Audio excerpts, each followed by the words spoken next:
Okay, wrist pain.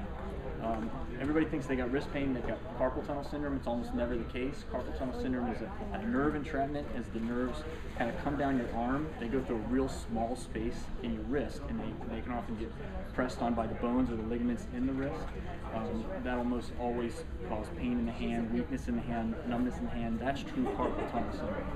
Just pain in the wrist generally is not. What it is usually is tendonitis in the wrist. Which will give you pain in the wrists and forearms, and again, it's caused mostly by repetitive motion with the hand, typing being the big one. Taking short breaks, obviously, again, an ergonomic keyboard for prolonged symptoms looks like this. Generally, a keyboard, the keys will be straight across. It forces you to kind of bend your wrists in like this. Puts a lot of strain on your wrist. A keyboard like this, where you kind of use out, will let you just type, but with a more natural wrist position. It takes a lot of strain off your wrist. A real inexpensive way to take a lot of pressure off your wrist if this is giving you a problem.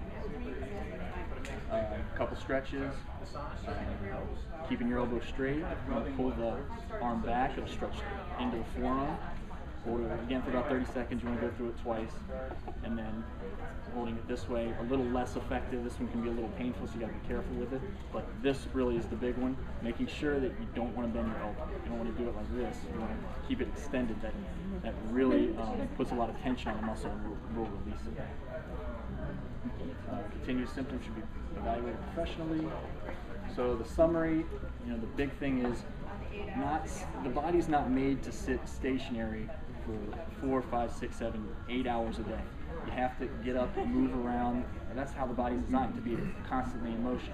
So if you're sitting for long periods of time, you're going to develop some kind of problems, whether it's a real catastrophic problem or just pain that kind of impacts your day-to-day life. You want to be able to get up, move around, change positions.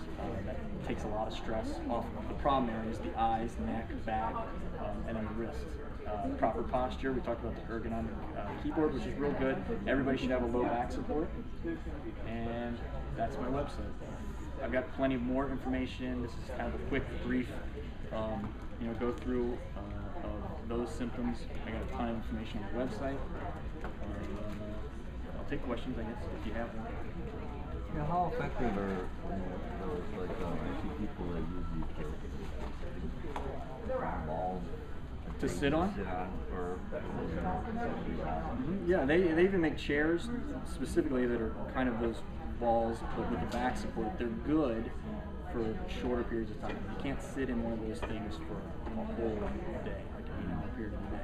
You probably can, but what will end up happening, you're constantly, the point of that is you're constantly kind of adjusting, working on the core muscles to stabilize your spine, and they'll help you sit up in a tall position. But you don't want to do it for 8 hours a day or a whole day.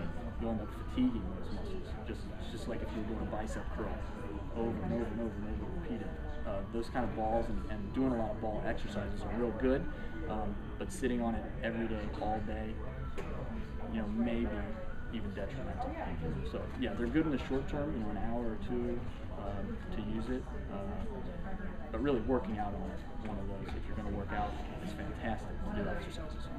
Okay, good. All right. Thank you.